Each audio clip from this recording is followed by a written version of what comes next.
সোনারপুরে SIR hearing এ আশ্চর্য ফর্মের একদিকে লেখা কাটোয়া বিধানসভা, আর একদিকে প্রাথমিক শিক্ষা পর্ষদের লোগো, আর এই নিয়ে জোর শোরগোল।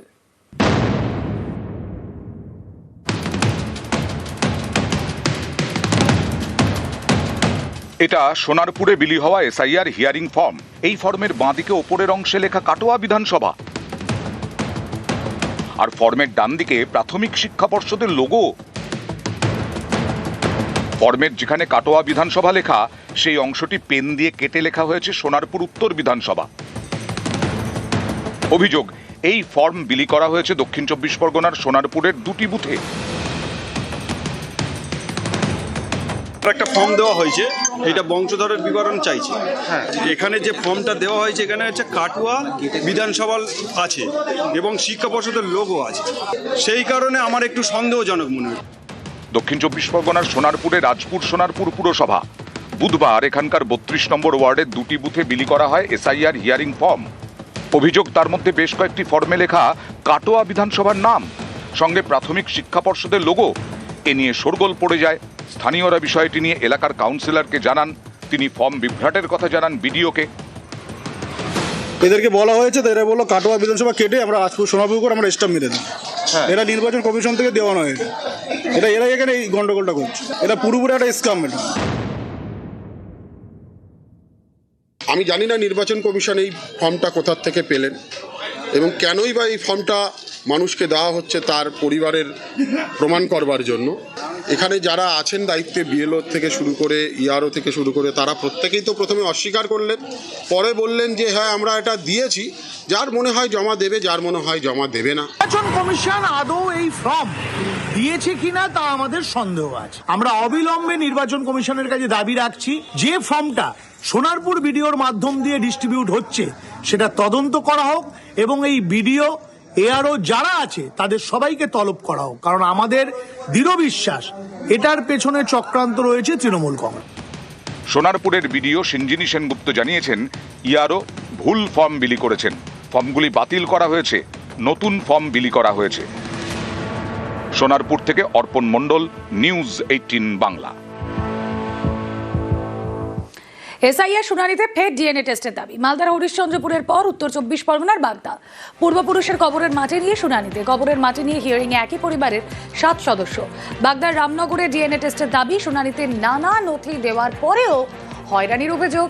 শেষমেশ পূর্বপুরুষের কবরের মাটি নিয়ে শুনানিতে, বাংলাদেশি কিনা দেখতে কবরের মাটি পরীক্ষার দাবি। 2002 সালে সত্যি অনেক অমিল আছে নামের বানানের, সেটা টেকনিক্যালি ডিস্টার্বই হোক বা সেই সময় যে বিএলও ছিল তার গুণগত কারণেই হোক, সেটা তো আমি বলতে পারবো না। তবে বর্তমানে আমি অ্যাপ খুলে দেখলাম যে 2002 সালে এই ব্যক্তির যে নামের বানানটা ছিল আর বর্তমান নামের বানানটা সম্পূর্ণ আলাদা আছে। আর এদিকে শুনানি কেন্দ্রের পাশেই গোছা গোছা এপে এসআইআর শুনানি চলাকালীন উদ্ধার প্রচুর ভোটার কার্ড। বাংলাদেশে কিনা দেখতে কবরের মাটি পরীক্ষা। এসআইআর শুনানিতে ফের ডিএনএ টেস্টের দাবি। এর আগেও আমরা এরকম ঘটনা দেখলাম, আবারও একই। অনিরুদ্ধ প্রতিনিধি রয়েছেন সঙ্গে। অনিরুদ্ধ, দেখো তোমাকে জানিয়ে যে উত্তর চব্বিশ পরগনার বাগদার রামনগরের বাসিন্দা জাবেদ খান, তাকে এবং তার পরিবারের মোট 7 জনকে এসআইআর এর শুনানির জন্য নোটিশ দেওয়া হয়েছিল। তারা হয়রানির অভিযোগ তুলে রীতিমতন পূর্বপুরুষের কবরের মাটি নিয়ে আসে আজকে হিয়ারিং এর লাইনে। বাগদা বিডিও অফিসে তারা যে লাইনে দাঁড়ায়, সেই লাইনে রীতিমতন কবরের মাটি নিয়ে আসে। তারা দাবি তুলতে থাকে যে 1950 সাল থেকে তারা এই দেশের বাসিন্দা, পূর্বপুরুষেরা এই দেশেই থাকতেন।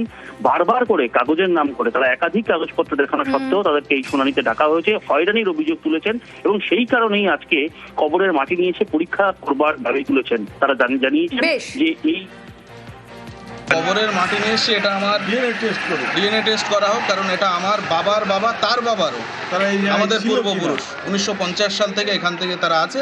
এবং নিয়ে এসেছি যে আমাদের সমস্ত কাগজপত্র দুবার দেখানোর পরেও যখন সেটা মান্যতা দেয়নি ইলেকশন কমিশন, আমাদেরকে আবার নোটিশ পাঠিয়েছে। এই জন্য মাটি নিয়ে এসেছি, যেটা ডিএনএ টেস্ট করে দেখাও যে আমাদের দাদারা এখানে আছে কি নেই। শুনানি চলাকালীন ভোটার কার্ড উদ্ধারে চাঞ্চল্য। এসআইআর শুনানি চলাকালীন উদ্ধার প্রচুর ভোটার কার্ড। শুনানি কেন্দ্রের পাশেই গোছা গোছা এপিক। হুগলির চণ্ডীপুরে বিডিও অফিসের পিছনে প্রচুর এপিক উদ্ধার।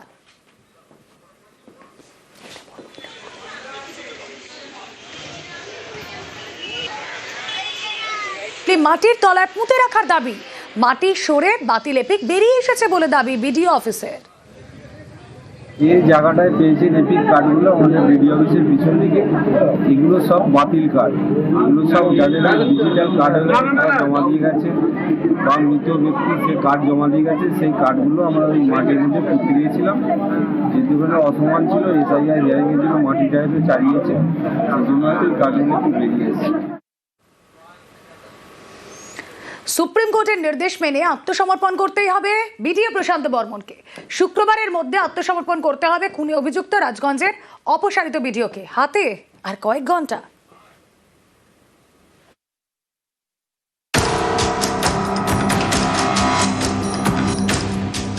19 জানুয়ারি সোমবার সল্টলেকের দত্তাবাদের সোনা ব্যবসায়ী খুনে অভিযুক্ত প্রশান্ত বর্মনকে আত্মসমর্পণের নির্দেশ দেয় সুপ্রিম কোর্ট। ডেডলাইন শুক্রবার।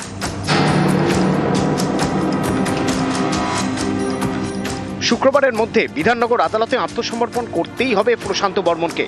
হাতে আর মাত্র কয়েক ঘন্টা।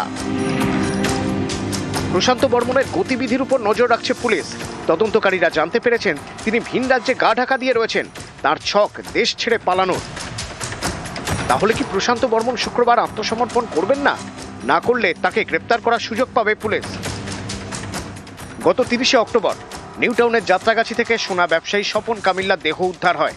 প্রশান্ত বর্মন তখন জলপাইগুড়ির রাজগঞ্জের বিডিও। তার বিরুদ্ধে খুনের অভিযোগ দায়ের করে নিহতের পরিবার। নিজেকে বাঁচানোর অনেক চেষ্টা করেন প্রশান্ত, ষড়যন্ত্রের শিকার বলে বারবার দাবি করেন। বারাসত জেলা আদালত থেকে কলকাতা হাইকোর্ট, সুপ্রিম কোর্ট কোথাও যেতে বাকি রাখেননি। কিন্তু এত কিছু করেও কোনো লাভ হয়নি। প্রশান্ত বর্মনকে আত্মসমর্পণের নির্দেশ দেয় সুপ্রিম কোর্ট। সোমবারের সেই শুনানিতে প্রশান্ত বর্মনের আইনজীবী বলেন, সোনা ব্যবসায়ী খুনের দিন প্রশান্ত বর্মন সেখানে ছিলেন না। রাজ্যের আইনজীবী তখন বলেন, সিসি ক্যামেরার ফুটেজে দেখা গিয়েছে ঘটনাস্থলে প্রশান্ত বর্মন ছিলেন। তার সরকারি গাড়িতে দুজনকে তোলেন, তাদের নিয়ে যান নিউ টাউনের বহুতলে। সেখানে দুজনকে অত্যাচার করা হয়, একজন মারা যান, একজন আহত হন। প্রশান্ত বর্মন তার প্রশাসনিক ক্ষমতার অপব্যবহার করেছেন। এরপরেই সুপ্রিম কোর্ট নির্দেশ দেয় শুক্রবারের মধ্যে প্রশান্ত বর্মনকে আত্মসমর্পণ করতেই হবে। এই নির্দেশের পরের দিনই অর্থাৎ গত মঙ্গলবার রাজগঞ্জের বিডিওর দায়িত্ব থেকে সরিয়ে দেওয়া হয় প্রশান্ত বর্মনকে। এবার তিনি কি করবেন? অপেক্ষার কয়েক ঘন্টার। নিউজ 18 বাংলা। ঝাড়খণ্ডে ট্রাকে ধাক্কা ট্রেনের সেই ছবি আপনাদেরকে দেখাচ্ছি, দেখতেই পাচ্ছেন। রেল ট্র্যাকের উপর একটা ট্রাক এবং সেখানেই রেলের ধাক্কা। যোশীডি হাওড়া মেন লাইনে দুর্ঘটনা। মধুপুর স্টেশনের কাছে রেলগেটে দুর্ঘটনার কবলে ডাউন গোন্ডা আসানসোল এক্সপ্রেস। উত্তরপ্রদেশ থেকে আসানসোলের দিকে আসছিল ট্রেনটি। রেলগেটের মুখে লাইনেই দাঁড়িয়ে যায় ট্রাক। কেন লাইনে দাঁড়িয়ে গিয়েছিল ট্রাক? লাইনে দাঁড়িয়ে পড়া ট্রাকে ধাক্কা ট্রেনের। আহত ট্রাক চালক, এক বাইক চালক।